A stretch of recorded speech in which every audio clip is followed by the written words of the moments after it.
हम लोग देखते हैं वर्ण वर्ण के जो नियम होते हैं उन्हें क्या कहते हैं हम लोग? वर्ण विचार। क्या कहते हैं? वर्ण विचार। शब्द के जो नियम होते हैं, जितने भी नियमों के समूह होंगे उन्हें क्या कहते हैं हम लोग? शब्द विचार। क्या कहते हैं? और वाक्यों के जो भी नियम हम पढ़ेंगे उन्हें क्या कहते हैं हम लोग? वाक्य विचार।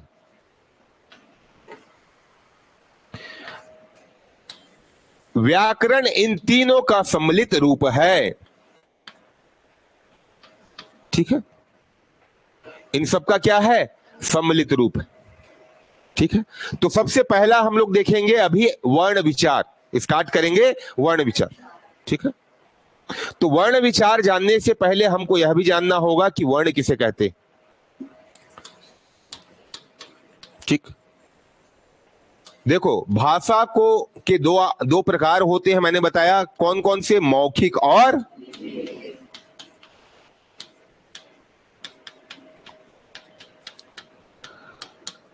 मौखिक रूप का प्रयोग हम कैसे करते हैं? ध्वनियों के माध्यम से करते हैं। कैसे करते हैं? ध्वनियों के माध्यम से। आप अपने अंदर से ध्वनि निकालेंगे और उस ध्वनि के माध्यम से अपनी भाषा का प्रयोग करेंगे, है ना? या तो आप देख लो, कोई गूंगा भी ध्वनि निकालता है तो वो भाषा बोल पाता है क्या? नहीं बोल पाता है। ठीक है, तो ध्वनियों के माध्यम से हम क्या करते हैं? मौखिक रूप का प्रयोग करते हैं। तो इसकी इकाई क्या है? ध्वनि। और इसी का प्रतीकात्मक रूप क्या कहलाता है?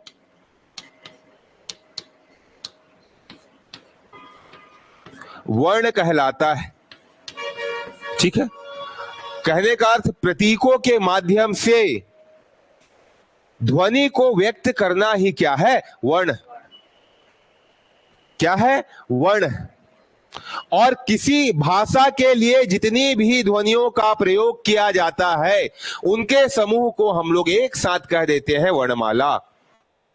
एक साथ क्या कह देते हो आप लोग? वर्णमाला। ठीक है, तो सबसे पहले हम लोग लिखेंगे वर्ण की परिभाषा। चलो, वर्ण प्राकृतिक ध्वनियां हैं जिनका प्रयोग किसी भाषा को व्यक्त करने के लिए जिनका प्रयोग किसी भाषा को व्यक्त करने के लिए किया जाता है। भाषा में प्रयुक्त ध्वनि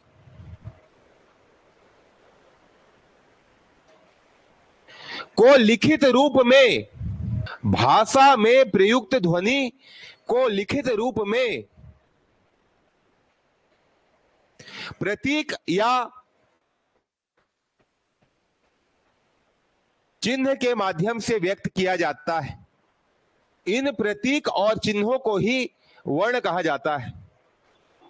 किसी भाषा में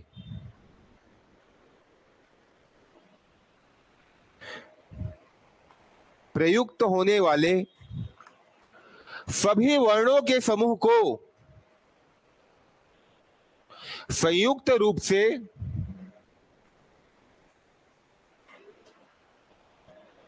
वर्णों के समूह को संयुक्त रूप से वर्णमाला कहते हैं। हिंदी के वर्णमाला में कितने अक्षर हैं या कितने वर्ण हैं? 52 वर्ण हैं। कितने वर्ण हैं? और इन वर्णों को कितने भागों में बांटा गया है? 3 भागों में। पहला क्या कहलाता है? स्वर। पहला क्या कहलाता है? दूसरा क्या कहलाता है? और तीसरा क्या कहलाता है?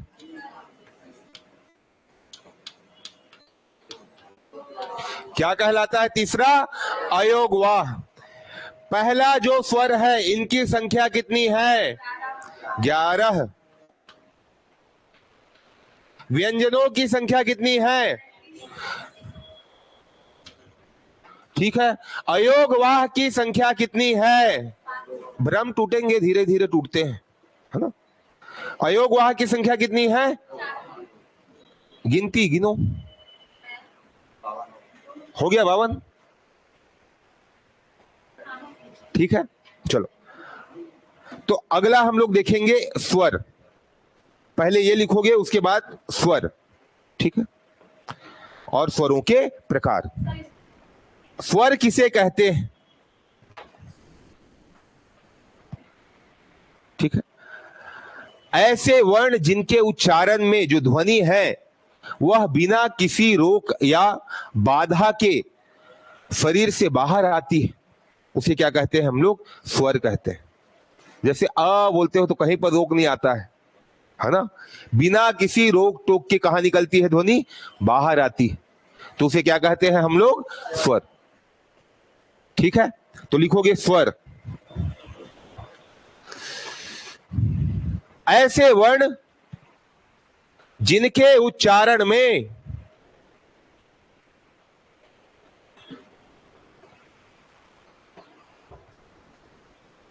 ऐसे वर्ण जिनके उच्चारण में ध्वनियां स्वतंत्र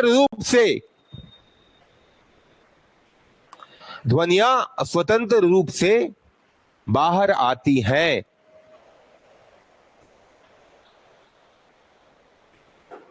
वर्ण कहलाते हैं।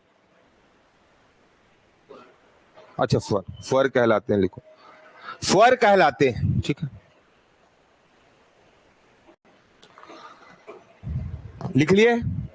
स्वरों के प्रकार, ठीक है। देखो स्वरों के प्रकार, ये देखो मात्रा के आधार पर सबसे पहले देखते हैं। एक मात्रिक,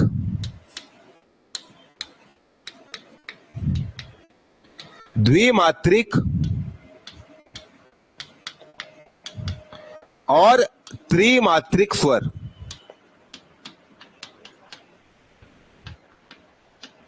कौन कौन से स्वर, एक मात्रिक, द्विमात्रिक या त्रिमात्रिक, ठीक है।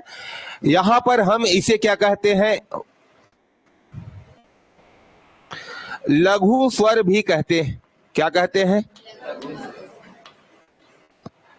और इसे हम क्या कहते हैं, दीर्घ स्वर भी कहते हैं। क्या कहते हैं, आपके एग्जाम में स्पष्ट रूप से आएगा मात्रा के आधार पर दीर्घ स्वर कितने होते हैं। क्या बोला मैंने, मात्रा के आधार पर दीर्घ स्वर कितने होते हैं। और यह भी क्वेश्चन आ सकता है, रचना के आधार पर दीर्घ स्वर कितने होते हैं, दोनों में अंतर है, ठीक है।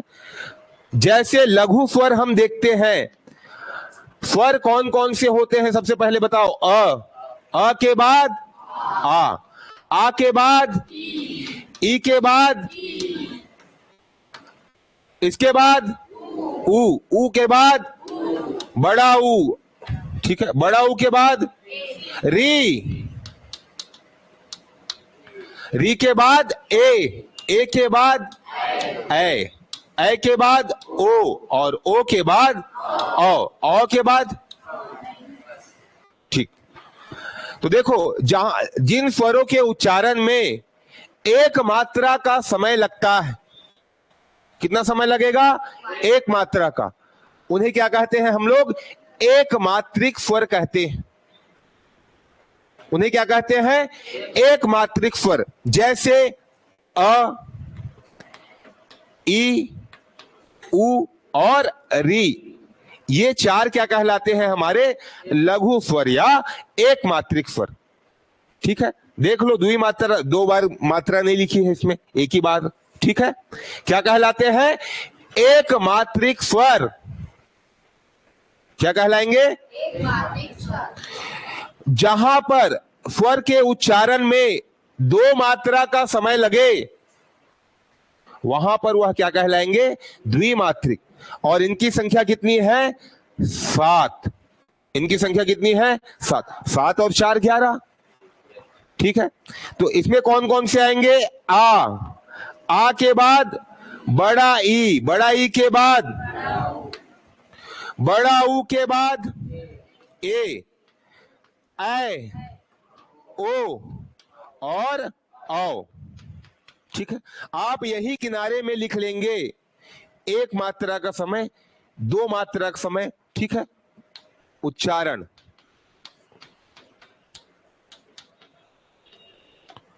ठीक है।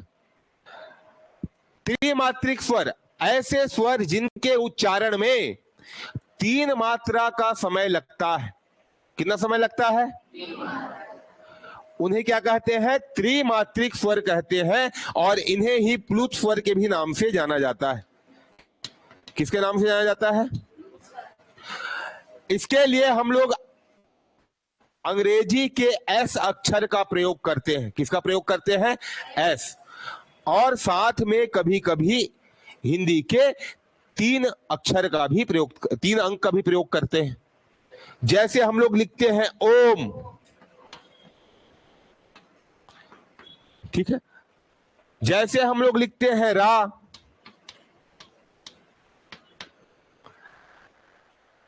ठीक है। तो ये स्पेशल कैरेक्टर का प्रयोग होता है। किसके लिए? त्रिमात्रिक के लिए। आया समझ में?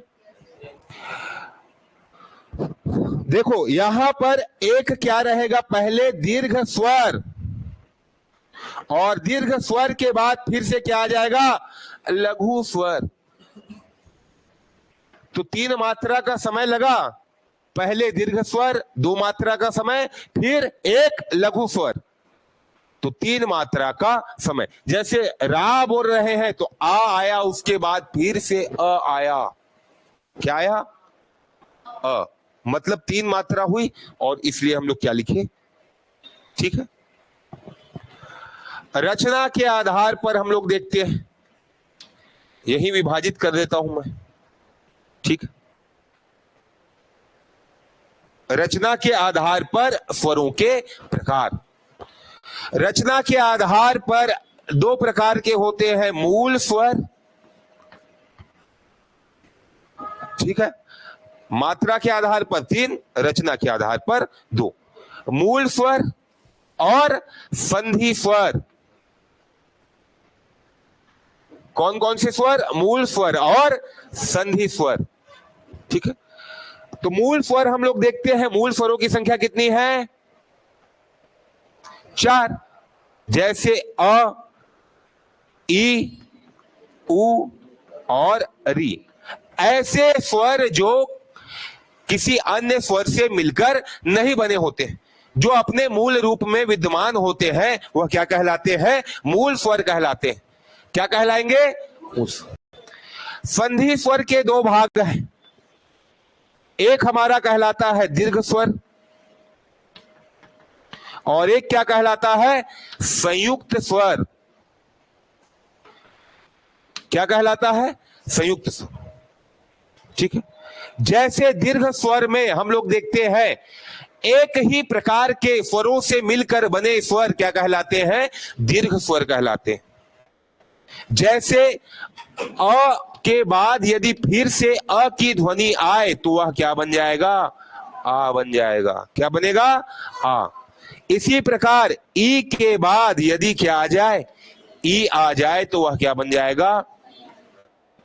ठीक। यही देख रहे थे स्वरों के प्रकार।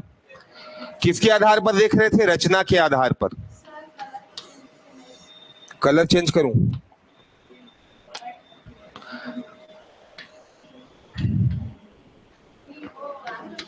मूल था और संधि स्वर। कौन सा स्वर था?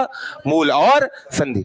तो मूल के अंतर्गत मैंने बताया था अ, ई, उ और री। ये 4 याद रखना है। मैंने बोला याद रखना है, याद। आपको लिखना नहीं है, नहीं लिखोगे तो भी चलेगा। याद रखना है। रचना के आधार पर कितने हैं? 4। और संधि के आधार पर स्वरों के कितने प्रकार होते हैं? 2 प्रकार। एक दीर्घ स्वर और एक संयुक्त। दीर्घ स्वर यहां पर किसे कहेंगे हम लोग? जो एक ही प्रकार के स्वरों से मिलकर बने हो। जैसे अ के बाद अ, तो क्या बन जाएगा? आ। उसी प्रकार ई के बाद ई क्या बनेगा? उ के बाद उ क्या बनेगा? बड़ा उ। तो यहां पर दीर्घ स्वरों की संख्या कितनी है? 3। और वहां पर मात्रा के आधार पर दीर्घ स्वरों की संख्या कितनी थी? 7। कितनी थी वहां पर? 7। ठीक। अब देखते हैं हम लोग संयुक्त स्वर, ऐसे स्वर जो अलग अलग स्वरों से मिलकर बने हो। दो भिन्न भिन्न स्वर से मिलकर बनेंगे तो उसे क्या कहेंगे हम लोग? संयुक्त। जैसे अ के बाद यदि ई आ जाए तो क्या बन जाता है उसका? क्या बनता है? अच्छा, ऐ किससे मिलकर बना होता है? आ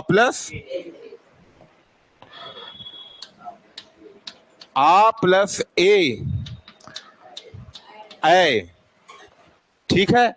इसी के बाद हम लोग देखते हैं कि अ के बाद यदि उ आ जाए तो क्या हो जाता है? ओ।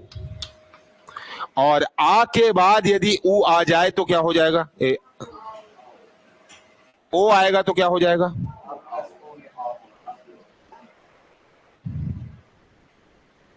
ठीक है, क्या हो जाएगा? आओ। ठीक है, तो ये क्या कहलाते हैं? हमारे संयुक्त। ठीक है। इसी में देखते हैं, ये मात्रा के आधार पर देख लिए थे, लिखने की जरूरत है मात्रा के आधार पर? जरूरत है। 3 प्रकार देखे हम लोगों ने, कौन कौन से? एक मात्रिक, द्विमात्रिक और त्रिमात्रिक। इसके अंतर्गत प्लुत स्वर आ गए थे। ठीक है। इसमें कौन कौन से थे? ए, ऐ, ओ, औ और साथ में सभी दीर्घ स्वर जैसे ई, उ और आ। ठीक है। यहां पर कौन थे एक मात्रिक के अंतर्गत? अ, ई, उ और री। याद रखना, एक मात्रा के उच्चारण करने में एक मात्रा का समय लगे तो एक मात्रिक, 2 मात्रा का समय लगे तो द्विमात्रिक, और 3 मात्रा का समय लगे तो त्रिमात्रिक। अगला हम लोग देखते हैं, एक मात्रिक को हम लोगों ने बोला था लघु स्वर। क्या कहा था? लघु स्वर। और इसे क्या कहा था? दीर्घ या गुरु। इसे क्या कहते हैं हम लोग? दीर्घ या गुरु। ठीक है। तो देखो, दीर्घ स्वर यदि आपसे पूछता है कि रचना के आधार पर कितने हैं, तो रचना के आधार पर कितने हैं? 3। ठीक है। मात्रा के आधार पर कितने हैं पूछा तो 7 हो जाएगा। आगे बढ़े, तीसरा प्रकार, और वो भिन्न प्रकार। यहां पर देखो, यहां पर क्या लिखोगे? भिन्न प्रकार के स्वरों से निर्मित।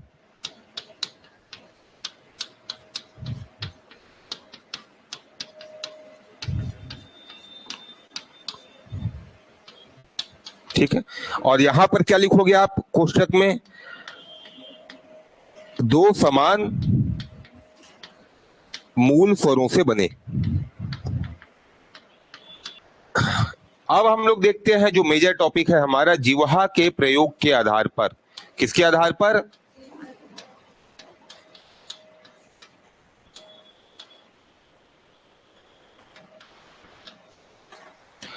इसके आधार पर स्वरों के 3 प्रकार हैं। कितने प्रकार हैं? अग्र स्वर, मध्य स्वर और पश्च स्वर। ठीक। ऐसे स्वर जिनके उच्चारण में जीभ के आगे वाला हिस्सा प्रयोग होता है वह क्या कहलाते हैं? अग्र स्वर। और जिनके उच्चारण में मध्य स्वर या मध्य वाला हिस्सा प्रयुक्त होता है उसे क्या कहते हैं हम लोग? मध्य स्वर। और जो बाकी जो बचता है, जो पीछे वाला हिस्सा प्रयुक्त होता है हमारी जीभ का, वो क्या कहलाते हैं? पश्च स्वर। तो इसमें से केवल आपको याद रखना है मध्य स्वर क्या है? अ। मध्य स्वर क्या है? अ। अब अ के बाद आप आ बोलो, आ। अरे जोर से बोलो, आ। कहीं पर जीभ स्पर्श हुआ सामने? नहीं हुआ, तो कहां आ जाएगा ये? पश्च। अब उसके बाद ई बोलो, ई। ई का उच्चारण कहां से होता है?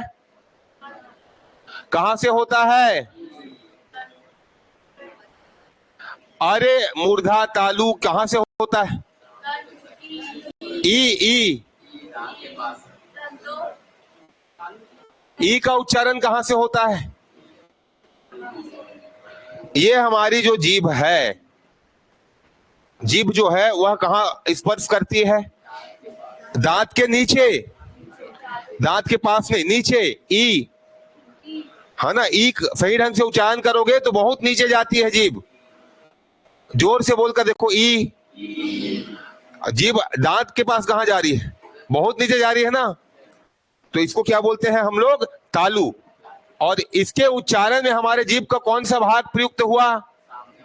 आगे वाला। कहीं ना कहीं टच हुआ और जोर दबा रहे हो, जोर दे रहे हो जीभ को, तब तो आ रहा है। ऐसा नहीं पीछे वाला भाग तुम्हारा और पीछे चला गया उसके बाद आ रहा है आवाज, नहीं ना। सामने स्पर्श हुआ तब हुआ ना। तो चलो, अग्र स्वर में जीभ का आगे वाला हिस्सा स्पर्श होता है, और ई के बाद ई बोलोगे तो भी वहीं पर जाएगा। ठीक है। अभी हम लोगों ने देखा था संयुक्त स्वर में अ के बाद क्या आया था? ई। तो क्या बना था? ए। क्या बना था? ए। तो वो भी इसमें लिख लूं मैं। ठीक है। और ए के बाद, जैसे आ के बाद फिर से ए आएगा तो इसको भी, ए को भी लिख लूं अग्र स्वर में। ठीक। और री, री का उच्चारण करो, री। उच्चारण करके देखो, उच्चारण री। आपकी जिह्वा कहां टच हुई? ऊपर। कौन सा हिस्सा टच हुआ? अरे ये वाला, सामने वाला। कौन सा हिस्सा टच हुआ? री। उच्चारण करो, री। री। कौन सा हिस्सा स्पर्श हुआ? सामने वाला ना, टीप। तो उसको क्या बोलते हैं? अग्र। तो ये किस में आएगा हमारा? अग्र। अब बाकी जो बच गए आ के बाद, ओ, औ, उ और बड़ा उ, ओ और शांत। खाए नहीं हो क्या आज तुम लोग? नाश्ता वास्ता करके आते हो? अरे 10:30 बजे आना है, सुबह 8 बजे उठकर नाश्ता किया कर। ठीक है। तो आ के बाद उ और बड़ा उ, और साथ में ओ और औ। ये भी किस में आएगा? स्पष्ट स्वर में। किस में आएगा? स्पष्ट स्वर।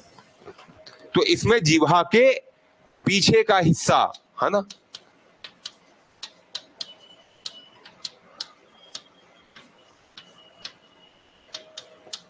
ठीक है। कब? उच्चारण के वक्त। ऐसी लिखो सब में, जिह्वा का मध्य भाग, जिह्वा का अग्र भाग। लिखो, जिह्वा के प्रयोग के आधार पर स्वरों के प्रकार। मुख विवर के खुलने के आधार पर। किसके आधार पर?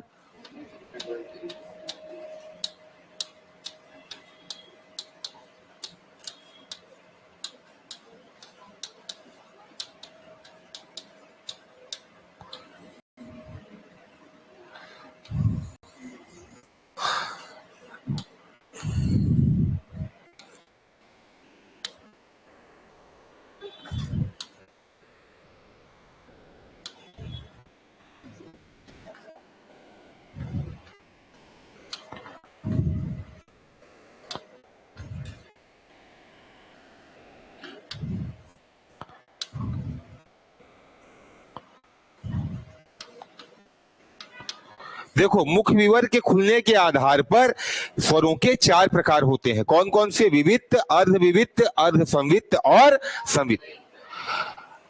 जैसे हमारा मुख ऐसे है, जैसे मगरमच्छ का रहता है वैसे ही है ना। खुलना मतलब ऐसे खुलेगा, जैसे मगरमच्छ खुलता है ऐसे करके। और बंद होना मतलब ऐसे बंद होगा। ठीक है। याद रखना, खुलना मतलब मुख विवर ऐसे ऊपर की ओर खुलेगा, और बंद होना मतलब ऊपर से नीचे आएगा। अब अ बोलो, अ में आपका क्या हो रहा है? आधा ही खुल पा रहा है, पूरा नहीं खुल पा रहा है। आप अ बोलकर देखो और आ बोलकर देखो। आ बोलोगे तो पूरा खुल जा रहा है, ऐसे खुल रहा है कि नहीं? जोर से बोलो, आ। पूरा खुल रहा है ना। तो ये पूरा खुला क्या कहलाता है? विविक्त। पूरा खुला, मुख विवर जब पूरा खुलेगा तो क्या कहलाता है? विविक्त। अब अर्ध विविक्त मतलब आधा ही खुलेगा। बोलो अ। ठीक है। संवित्त मतलब नहीं, खुल ही नहीं पाएगा, मुंह बंद रहेगा। ई ये तो खुल ही नहीं रहा है, हिल रहा है क्या? नहीं। ई री, ठीक है। साथ में ऊ और ऊ। अब देखो बच क्या गया हमारा? ए, ऐ, ओ और औ। क्या क्या बचा? ए, ऐ, ओ और औ। तो औ बोलो, औ। ओ नहीं ना, औ बोलोगे। देखना आपका जो मुंह खुला था ऐसे बंद हो रहा है, धीरे से जोर से बोलकर देखो, औ, है ना?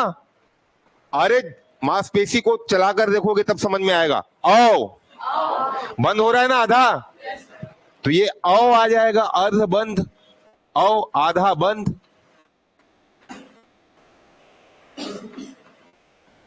ठीक है। संवित्त मतलब पूरा बंद, अर्ध विविक्त मतलब आधा खुला। खुलेगा, आधा क्या होगा? खुलेगा। और यहां पर क्या होगा? आधा बंद होगा। ठीक है। ओ तो ओ बोलो, ओ में खुल रहा है आधा, ओ में खुलता है ना आधा, ओ बोलो, ओ में खुलेगा। इसी प्रकार ए में बंद हो रहा है और ऐ में खुल रहा है। देखो, है ना? ए में बंद हो रहा है और ऐ में खुल रहा है, लेकिन आधा ही, है ना? तो ऐ में क्या हो रहा है? खुल रहा है। और ए में क्या हो रहा है? बंद हो रहा है। ठीक है। तो देख लो, 1 2 3 4 5 6 7 8 9 10। एक और क्या बच गया हमारा? हो गया ऊपर में, है ना? ठीक। तो ये कितने हैं? 3।